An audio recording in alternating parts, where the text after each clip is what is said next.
আসসালামাইকুম।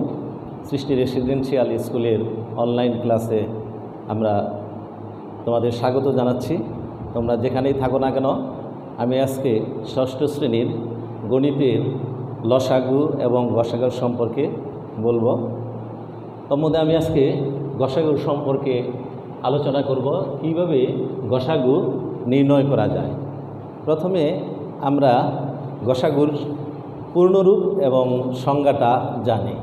গসাগু পূর্ণরূপ হচ্ছে গরিষ্ঠ সাধারণ গুণনীয়ক, গরিষ্ঠ সাধারণ গুণনীয়ক, এবং সংজ্ঞাটা হচ্ছে দুই বা ততোধিক সংখ্যার সাধারণ গুণনীয়কগুলির মধ্যে সবচেয়ে বড় গুণনীয়ককে ওই সংখ্যাগুলোর গসাগু বা গরিষ্ঠ সাধারণ গুণনীয়ক বলে। আমি আবারও বলছি যে দুই বা ততোধিক সংখ্যার সাধারণ গুণনীয়কগুলোর মধ্যে সবচেয়ে বড় গুণনীয়কটিকেই ওই সংখ্যাগুলোর গসাগু বলে। আজকে আমি গসাগু তিনভাবে নির্ণয় করব। প্রথমে গুণনীয়ক, মৌলিক গুণনীয়ক এবং ভাগের সাহায্যে গসাগু নির্ণয় করব। প্রথমে আমি 28, 48, 72 এর সাধারণ গুণনীয়কের সাহায্যে এর গসাগু নির্ণয় করব। আমরা জানি যে এই গসাগু এবং লসাগু নির্ণয় করতে হলে আমাদের একটু নামতা জানা থাকলে ভালো হয়। যেমন আমাদের 28-এর সাধারণ গুণনীয়কগুলি হলো, যেমন 1, 2, 28কে 2 দ্বারা ভাগ করা যায়, 4 দ্বারা ভাগ করা যায়, 4 7 28, 4 7 এবং 14 দিয়ে ভাগ করা যায়, 14 দুগুণে 28 এবং 28 অক্ষে 28। তাহলে আমরা 28-এর সাধারণ গুণনীয়কগুলো পেলাম 1, 2, 4, 7, 14, 28। এরূপে 48-এর সাধারণ গুণনীয়কগুলি আমরা পাবো 1, 2, 3, 3 16 48, 4 12 48, 6 8 48, অর্থাৎ 6 এবং 8। আবার আমরা জানি 48কে 4 দ্বারা ভাগ করলে 4 12 48, অর্থাৎ 12। 48কে যদি আমরা 16 দিয়ে ভাগ করি 3 16 48, এবং 48কে যদি 24 দিয়ে ভাগ করি 24 দুগুণে 48 এবং 48। তাহলে আমরা 48-এর সাধারণ গুণনীয়কগুলি পেলাম 1, 2, 3, 4, 6, 8, 12, 16, 24, 48। শিক্ষার্থীরা, আরও একটা সংখ্যা আছে 72। 72-এর সাধারণ গুণনীয়কগুলো হলো এরূপে 1, 2, 3, 4 দ্বারা ভাগ করলে মিলবে, 6 দ্বারা ভাগ করবে 6 এবং 72, 8 দিয়ে ভাগ করলে মিলবে 8 9 72, অর্থাৎ 8 এবং 9। এরূপে আমরা বলছিলাম 6 12 72, 6 এবং 12 12। তারপরে একে ভাগ করা যায় 18 18, 18 দুগুণে 36, 3 18 54, 4 72, ঠিক আছে। এবং তারপরে আমরা ভাগ করতে পারি 24 দিয়ে, 3 24 72, 3 24 72, 36 দুগুণে 72 এবং 72 নিজে।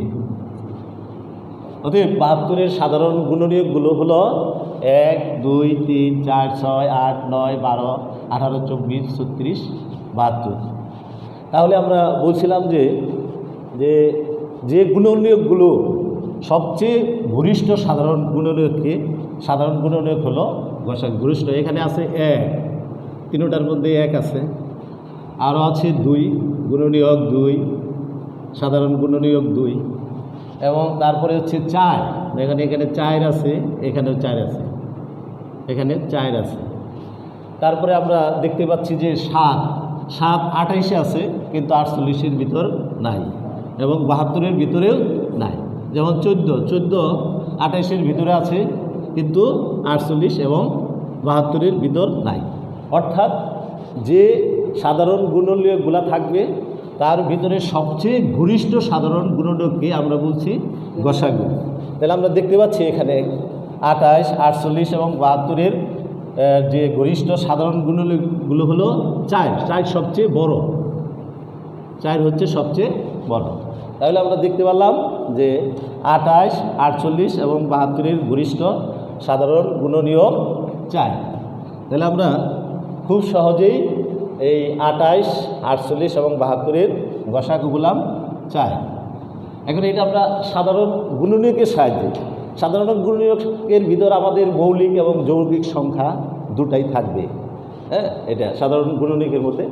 এখন আমরা আরেকটা আইটেম আছে আমাদের, মৌলিক গুণনীয়কের সাহায্যে গসাগু আমরা নির্ণয় করব।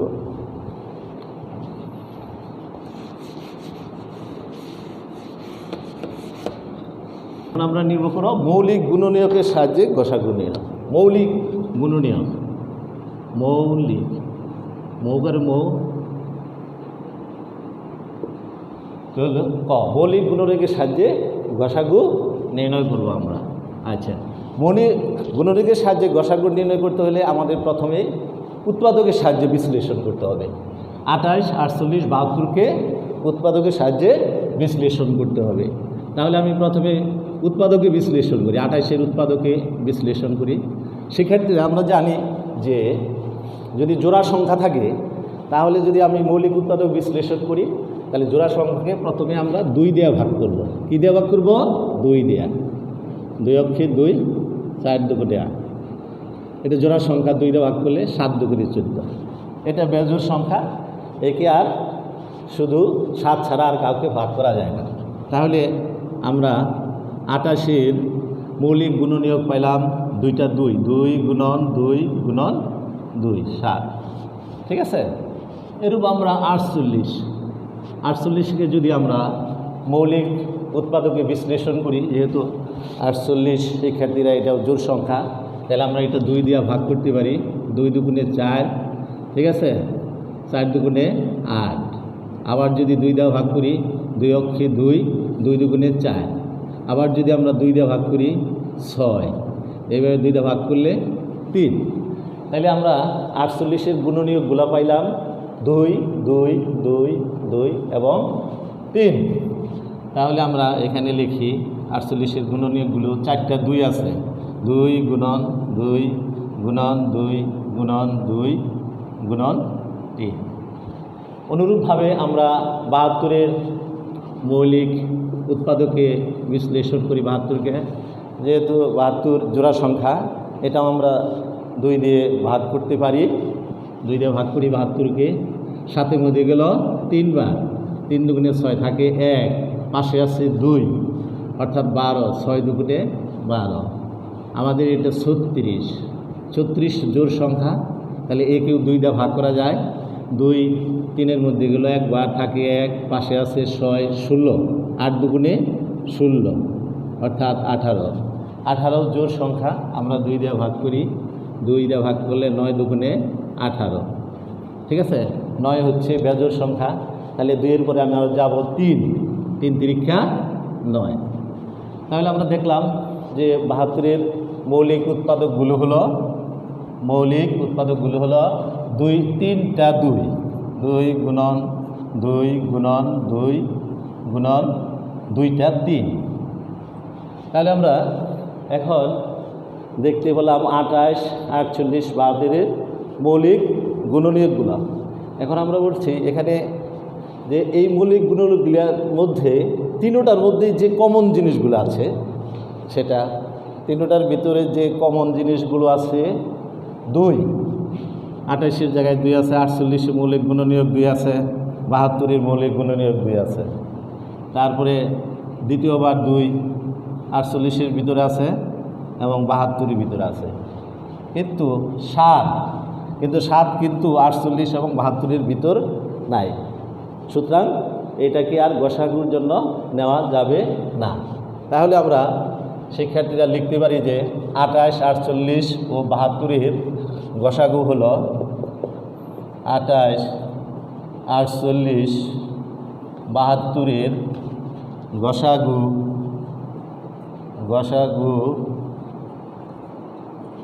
গসাগু হলো সমান। তাহলে এখানে বলছি গুণনীয়ক 2টা 2, অর্থাৎ 2 গুণন 2, 2-রে 2 দ্বারা গুণন করলে 4 হয়। তাহলে আমরা মৌলিক গুণনীয়কের সাহায্যে। আমরা বলছি যে মৌলিক গুণনীয়কের সাহায্যে গসাগু নির্ণয়, অর্থাৎ মৌলিক গুণনীয়কগুলো হলো 2, 3, 5, 7, এরকম আছে 11। তো এখানে আমরা মৌলিক গুণনীয়ক পাইলাম 2 পাইলাম 2 বার করে। সুতরাং তাহলে 28, 48, 72-এর গসাগু হলো 4, গসাগু হলো 4।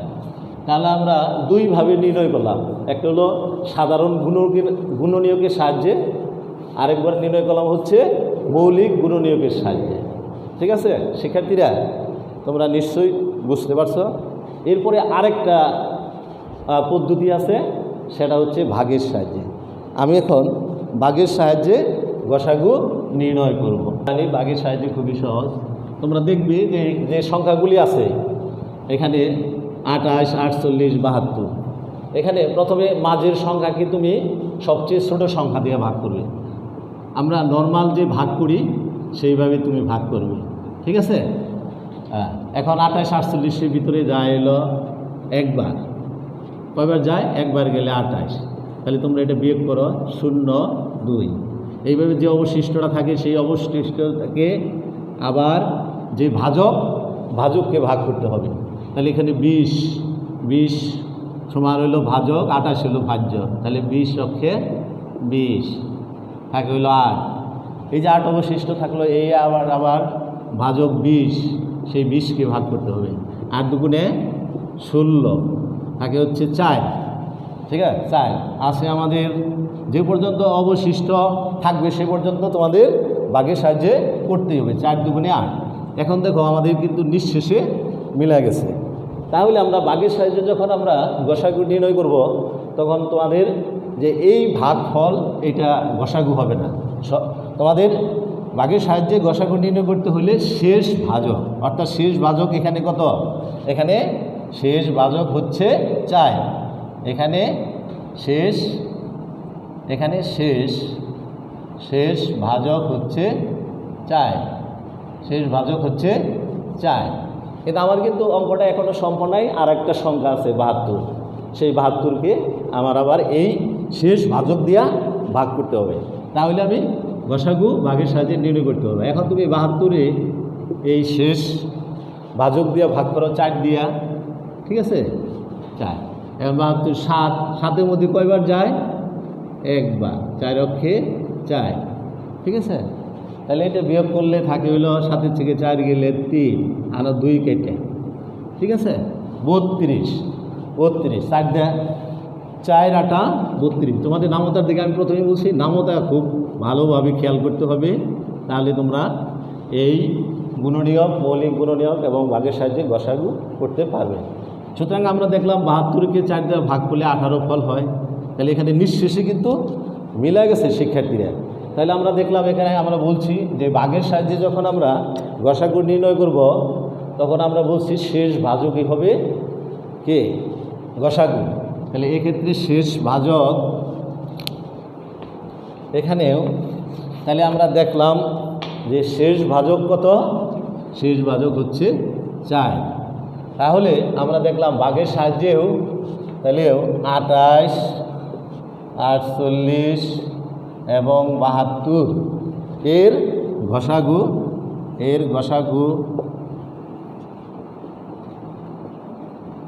গসাগু হচ্ছে 4। তাহলে আমরা দেখলাম যে ভাগের সাহায্যে 28, 48, 72-এর গসাগু 4। আচ্ছা শিক্ষার্থীরা, আমি বলছিলাম যে আজকে আমি 3 রকমে গসাগুর নির্ণয় দেখাবো: গুণনীয়ক, মৌলিক গুণনীয়ক এবং ভাগের সাহায্যে। আমরা দেখলাম প্রথমে গুণনীয়কের সাহায্যে 28, 48, 72-এর গসাগু ছিল আমার 4, এবং মৌলিক গুণনীয়কের সাহায্যেও 28, 48, 72-এর গসাগু ছিল 4, এবং শেষে আমরা যেটা দেখাইলাম তোমাদের ভাগের সাহায্যে, সেক্ষেত্রেও দেখলাম আমাদের 28, 48, 72-এর গসাগু হলো 4। তাহলে আমরা কিন্তু আজকে 3ভাবে আমরা গসাগুর নির্ণয় শিখলাম। একটা হচ্ছে গুণনীয়ক, মৌলিক গুণনীয়ক এবং ভাগের সাহায্যে। আরও একটি পদ্ধতি আছে শিক্ষার্থীরা, সেটা হচ্ছে ইউক্লিড পদ্ধতি। তবে আমি ওইটা আজকে দেখাবো না, ওইটা আবার পরবর্তী ক্লাসে আমরা ইউক্লিড পদ্ধতিতেও গসাগু নির্ণয় করা যায়, সেটা আমরা দেখাবো শিক্ষার্থীরা। আশা করি শিক্ষার্থীরা তোমরা আমাদের এই যে আজকে যে গুণনীয়ক, মৌলিক গুণনীয়ক ভাগের সাহায্যে গসাগু শিখলে, এটা আমাদের বইয়ের 16 পৃষ্ঠায়, অনুশীলনী 16 পৃষ্ঠায় আমাদের অঙ্কগুলো আছে। অনুশীলনী 1.3, এখান থেকে তোমরা 1 এবং 2 নম্বর অঙ্কগুলি করবে। অনুশীলনী বাসায় প্র্যাকটিস করবে এবং খাতায় লিখবে, আমাকে অনলাইনে দেখাবে।